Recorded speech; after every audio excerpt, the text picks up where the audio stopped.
Il s'appelait Salah Sawafta. Il avait 58 ans. Les forces d'occupation sionistes lui ont ôté la vie, 4 jours après qu'ils aient arraché, de façon barbare, celle de Mohamed Shaham, 21 ans. Selon le maire de Tuba, Houssem Darame, Salah Sawafta sortait de la mosquée après la prière du matin lorsqu'il a été atteint par le tir d'un soldat des forces d'occupation embusqué dans le secteur. Il déclare que la victime n'avait aucune arme dans les mains et ne savait pas que des éléments de l'armée étaient positionnés à côté.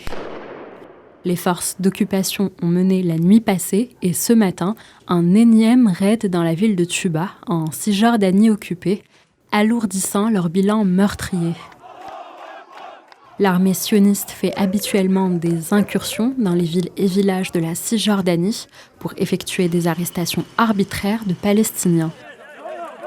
La répression sioniste ne connaît pas de limite. 7 ONG spécialisées dans la défense des droits humains, basées à Ramallah, ont été perquisitionnées et fermées hier, une tentative de rendre inaudible la voix de la vérité et de la justice.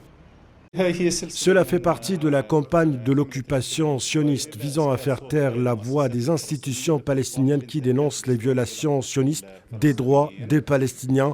L'événement d'aujourd'hui fait partie d'une série d'événements qui se sont produits précédemment, comme la descente de l'institution en juillet 2021, la déclaration de l'institution comme organisation terroriste et aujourd'hui la prise d'assaut de l'institution pour la deuxième fois.